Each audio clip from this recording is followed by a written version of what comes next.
Eu gostaria muito de saber o que tem na água que as escritoras latino-americanas bebem, porque, sinceramente, é um livro melhor do que o outro, dos que eu tenho lido recentemente.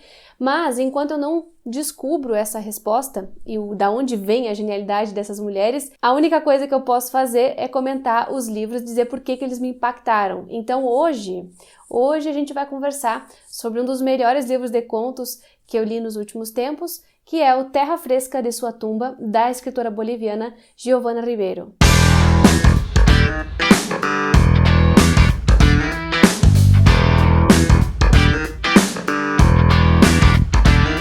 Esse não é um lançamento, não é um livro tão recente assim, ele saiu em 2021 em parceria das editoras Jandaíra e da editora Incompleta, com tradução, deixa eu ver aqui direitinho para não falar bobagem para vocês, da Laura Del Rey, e com um pós-fácil da Paloma Franca Amorim. E é um livro que reúne 6 contos, não é um livro extremamente longo, mas são 6 contos extremamente impactantes. E eu acho que é aí que está a graça dele, na verdade, porque às vezes as coletâneas são muito longas, com textos que não têm a ver entre si, mas esses aqui têm. Não são uma continuidade um do outro, mas eles têm uma espécie de unidade no estilo das coisas que ela conta, apesar de trazerem histórias bem diferentes entre si. E hoje eu quero comentar com vocês o livro em geral, vou comentar mais especificamente os meus contos favoritos, para não ficar muito longo, e também para deixar algumas surpresas aí para vocês quanto às histórias dos outros, mas eu espero dar conta de comentar por que eu achei tão interessantes. Não vai ser uma resenha talvez tão tradicional no sentido de falar de cada história, mas eu vou falar dos elementos que eu acho que são mais fantásticos aqui para a gente entender a magnitude da escrita da Giovana Ribeiro. E esse é um vídeo também que é um oferecimento do Clube Lê Latinos, o meu clube de leitura latino-americana, onde a gente lê um livro latino por mês, e aí a gente sempre discute no final e tem muitos materiais complementares para aprofundar a leitura. Esse é um clube de financiamento coletivo lá pelo Catarse, eu convido todo mundo a conhecer, é sempre o primeiro link que fica aqui embaixo. O clube está completando 3 anos agora, neste mês de junho de 2023, então é muito importante ressaltar o quanto a gente já caminhou aqui e quantos leitores a gente já somou no nosso grupo para falar e para pensar a América Latina. Eu fico muito feliz por isso. E nessa comemoração aí dos 3 anos, a gente está prestes a lançar um podcast em que vai ter vários episódios para falar sobre os livros que a gente lê e aprofundar ainda mais as nossas conversas e as nossas discussões. Então, quem quiser saber mais sobre tudo isso, quem quiser também colaborar com o projeto, é só clicar aqui embaixo nesse link, que é um dos primeiros que aparece, e escolher a forma de apoio e as recompensas que preferir. Então, vamos lá comentar esse livro. Eu não quero me estender muito, quero falar de alguns pontos desses contos que ela traz aqui de uma maneira muito interessante o tema da morte, ou a perda do medo da morte, ou a ressignificação da morte, enfim, mas não só isso, ela traz outras histórias. Eu não vou falar tanto sobre cada um deles, quero deixar também um espaço para vocês pensarem, quero falar do livro como um geral. Esses contos não são muito longos, mas também não são daqueles continhos de 2 páginas, ela vai dar tempo para os personagens se desenvolverem. Tem um aqui que é bem maior do que os outros, mas em geral eles não são tão extensos assim, e a gente vai vendo as histórias se desenvolverem. Nessa coletânea a gente tem 6 dos contos da Giovana, e destes eu gosto muito do Peixe Tartaruga Urubu, que é o que abre a coletânea brasileira, Quando Chove Parece Humano e A Mansidão. Os outros são Socorro, Pele de Asno e Irmão Servo. Então, são 6 contos que vão, de alguma maneira, trabalhar não só a ideia da morte, mas a ideia dos tabus que envolvem a morte, as relações familiares, os traumas da infância, os traumas também de quem sai da América Latina e vai tentar a vida em outro continente, em outro lugar. Eles vão todos, de certa maneira, tentando falar sobre questões que dizem respeito com a nossa experiência corpórea aqui no mundo, mas também com algumas coisas psicológicas, e ela tem um certo nível de terror aqui, mas não é aquele terror, como eu costumo dizer, dos terrores lá do século XIX, né? É um terror muito contemporâneo e muito latino-americano nesse sentido, porque ela vai pegar as histórias que são bem comuns, bem cotidianas, de família mesmo, entrar na casa para fuçar ali naqueles problemas, naquilo que a gente não quer ver, que ninguém quer contar que acontece, mas que a gente sabe que acontece sim. Então, situações estranhas, situações incômodas, situações que acabam constrangendo, isso vai estar presente aqui na maior parte dos contos. Também aquela questão da moral, né, da família, enfim, vai aparecendo. E eu acho que uma das coisas mais legais do livro, em geral, é que ela, muitas vezes, a narradora aqui, ela insinua, ela não dá as palavras certas para a gente ter a concretude de que aquilo aconteceu. Ela vai insinuar.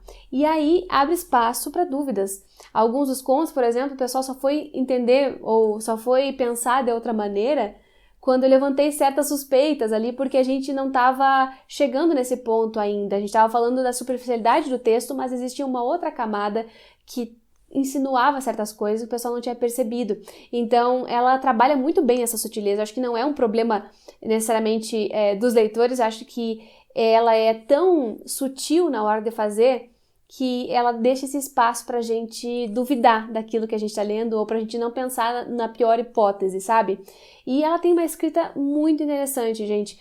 Vários contos aqui eu destaquei frases que são de uma beleza inacreditável. Algumas imagens que ela vai fazendo também que me impressionaram bastante. Então, além dos temas, que são temas difíceis e ao mesmo tempo que a gente reconhece, porque não são coisas tão raras assim, eles são temas incômodos e apesar disso, ela consegue trazer uma poeticidade para aquilo que ela está falando.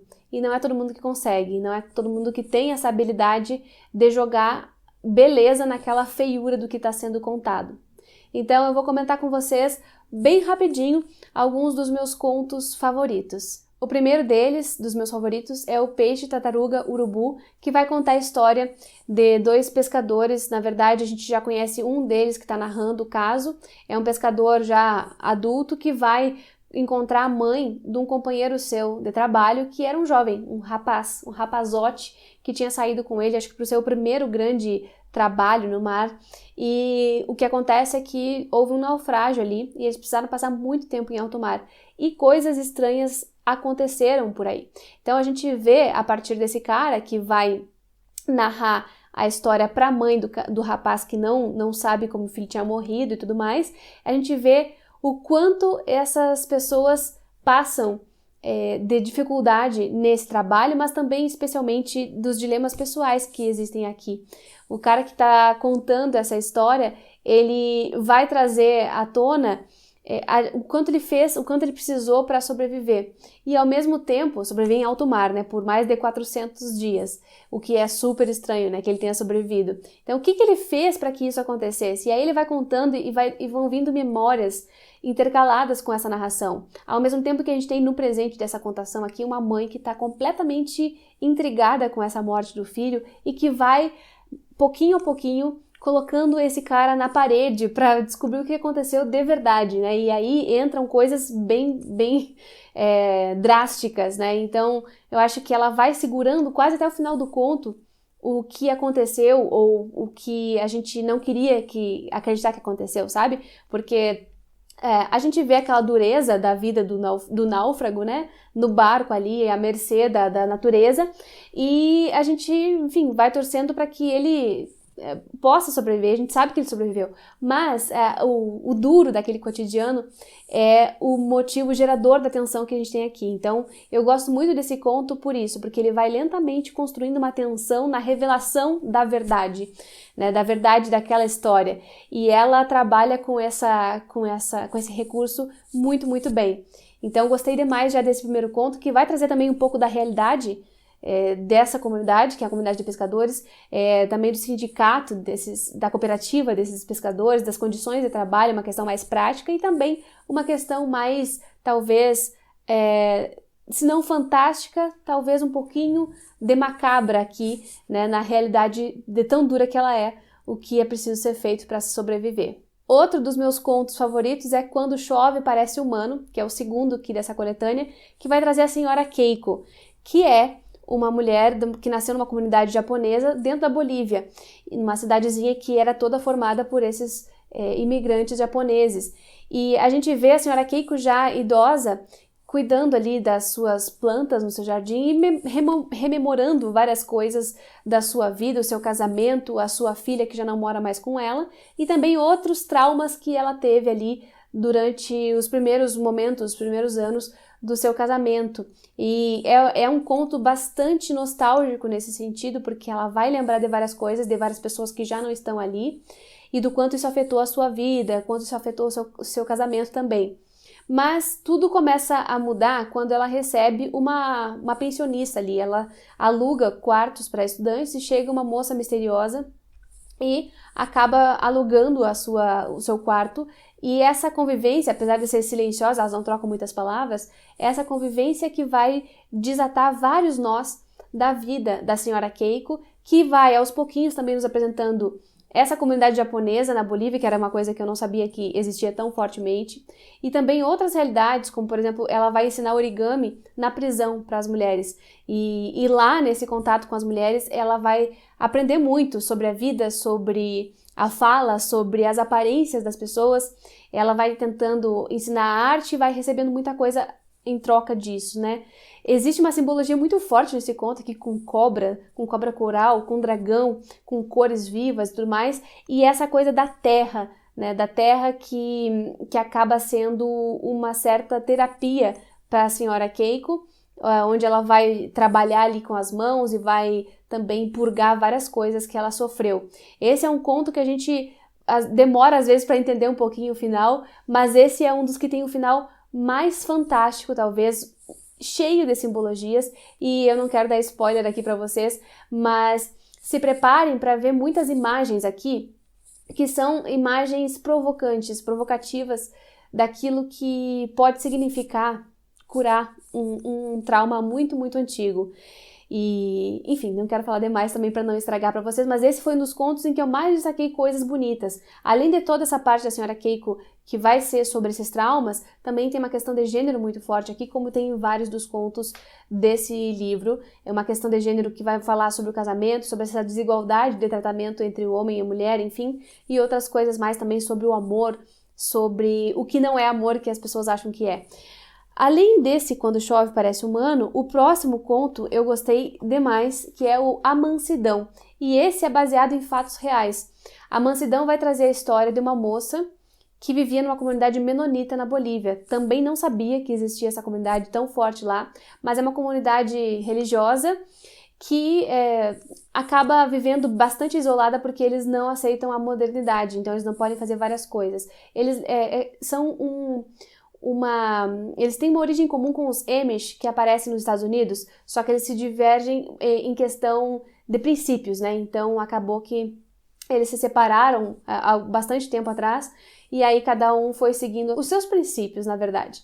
Então a gente vê essa comunidade aqui e é um crime que aconteceu na vida real, em que uma menina foi estuprada pelo pastor. Na verdade, o caso dessa moça acaba trazendo vários outros à tona, e a gente vê essa questão da religiosidade encobrindo os crimes como esse, crimes sexuais, que acontecem, infelizmente, com muita, muita frequência no mundo inteiro. E aqui, mais ainda, porque eles tentam se proteger, não estando aí nas mídias, não estando usando internet, nada disso, tentam abafar ainda mais, né, esses casos. Mas isso veio à tona na Bolívia, se eu não me engano, foi no começo dos anos 2000 que começou a surgir essas denúncias.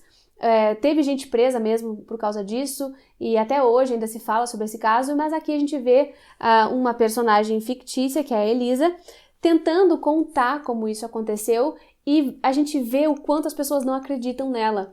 Ela conta para o pastor, ela conta para a família, enfim, e é sempre colocada assim em dúvida aquilo que ela está falando, e por que aconteceu e tudo mais. O fato é que eles precisam sair dessa comunidade, já que não tem mais espaço para eles, a família dessa moça, né? E aí que as coisas começam a acontecer. A gente pensa até que o conto vai se encerrar, mas não. em outro lugar, quando ela vai para Santa Cruz, a família vai toda para lá, ela vê que existem outras resoluções, apesar de que na sua comunidade tentaram abafar isso, ela começa a perceber que não precisa ficar por isso mesmo, né? Ela não precisa aguentar tudo aquilo sozinha, ela que está carregando o fruto desse estupro, né? Então, assim, é um conto bastante forte, mas esse é um conto que deixa a gente satisfeito no final, porque a gente vê basicamente a justiça acontecendo, assim, então é um conto bem concluído nesse sentido, enquanto os outros não são tão com final tão fechado, né? E fora esses três que são meus preferidos, tem outros, né? Tem o Socorro aqui, que vai contar a história de uma mulher que vai revisitar a família, e lá ela se depara com várias questões de comportamento da tia, que ela não gosta, a tia que é supostamente louca, e com isso ela vai ter que confrontar o passado dela. Esse aqui é um conto bastante psicanalítico, eu gosto bastante dele, e também é um dos contos que me lembrou a vibe da escrita da Eliane Brum no livro Uma Duas. Quem leu vai entender depois, se vocês leram os dois, né, o Uma Duas e este conto, A Mansidão, me contem aqui se vocês também sentiram isso.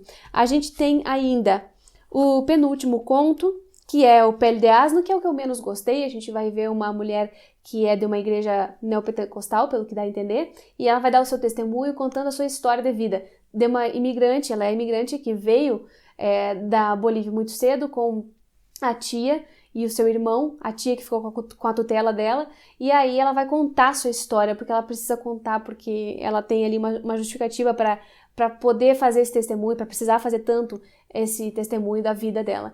E aí a gente vai vendo, né, nesse sentido de contação da história, o que ela passou até chegar ali, né, todas as barras que ela segurou sendo imigrante, sendo uma adolescente, sendo mulher.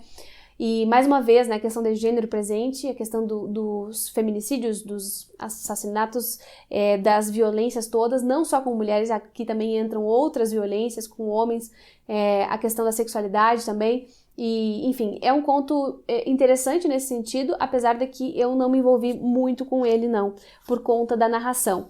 E aí, por fim, a gente tem o Irmão Servo, que é uma história de um casal que se submete a testes médicos, né? Esse tipo de experimentos médicos para descobrir certas coisas, certos tratamentos, e eles são pós-graduandos, os dois vivem juntos, mas eles estão ali também sobrevivendo desses testes, do que eles recebem, e coisas estranhas acontecem ali, então se gera também um clima desse relacionamento que eu não quero estragar aqui para contar para vocês.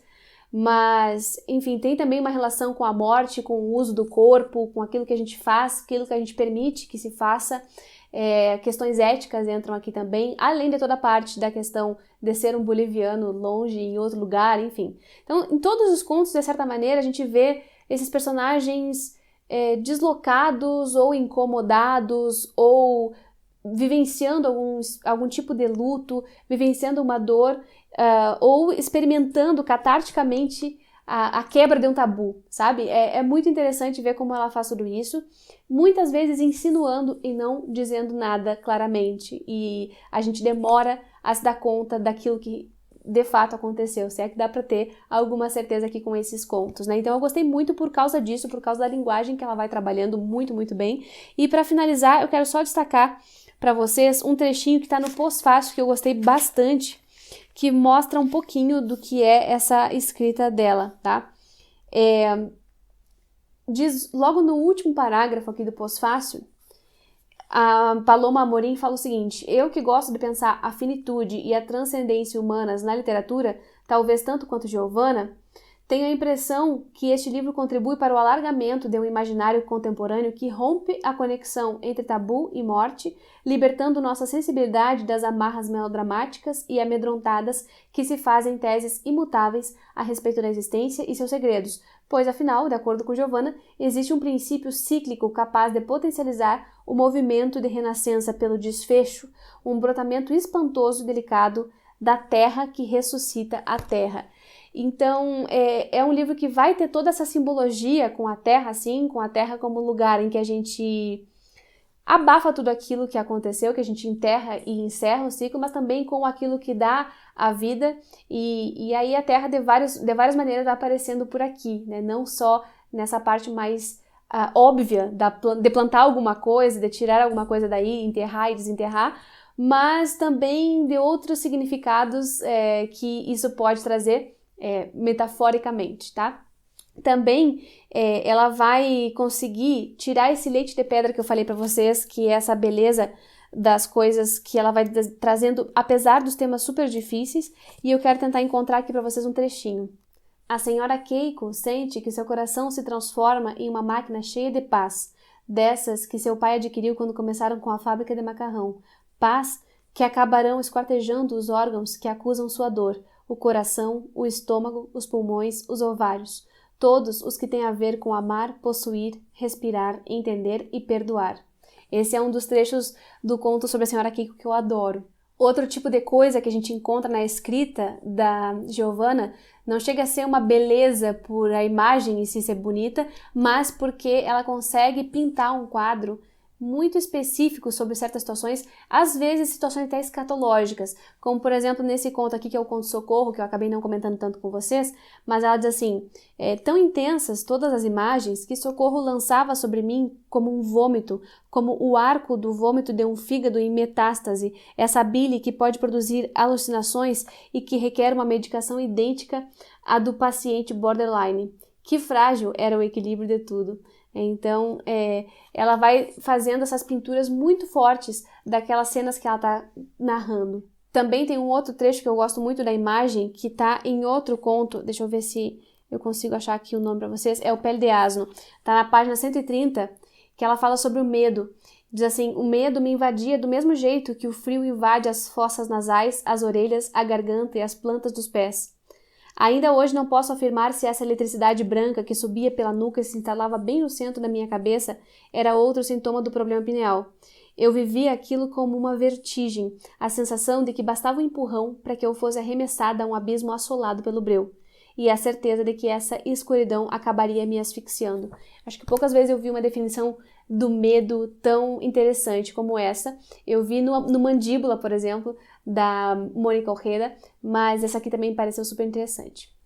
Enfim, gente, esses são os meus comentários sobre esse livro, porque eu gostei tanto dele, porque eu acho que ele é muito bem escrito, as coisas que ele traz não são aqui nem perto, o que eu falei aqui não são temas nem perto de tudo aquilo que ele traz, porque ele tem diversos assuntos sendo tratados aqui, sempre é assim, né? Os contos são muito mais do que aquela breve sinopse, então tem muita coisa dentro de cada um deles pra gente discutir, mas eu assinalei aqui alguns que eu acho que são interessantes para vocês pensarem, sem também entregar tudo para que vocês possam ir ler e desfrutar dessas histórias, mas é um livro que eu recomendo muito. Não é tão aterrorizante quanto o livro da Maria Fernanda Poeiro, para quem já leu aí o Rinha de Galos, que eu já comentei aqui no canal, né? Mas é um livro que é bastante forte e que eu acho que vale muito ler 2 vezes cada conto, para se absorver tudo que eles trazem. Além desse livro aqui, no Brasil, ela também já tem publicado o Pra Te Comer Melhor, que saiu pela editora P.A. Biru,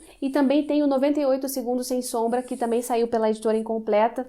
Então, já tem bastante coisa aí da autora para conhecer. Livros de contos são esses dois, o 98 Segundos Sem Sombra é um romance e ela tem muitas outras coisas ainda, eu espero que todas elas cheguem por aqui no Brasil, porque essa é uma das grandes escritoras que a gente tem que acompanhar. Eu vou ficando por aqui, muito obrigada pela companhia até o final do vídeo, muito obrigada apoiadores do canal por fazer com que eu continue aqui pelo YouTube, muito obrigada ao Clube Lê Latinos por ler comigo e se aventurar nesses contos, e a gente se vê no próximo vídeo.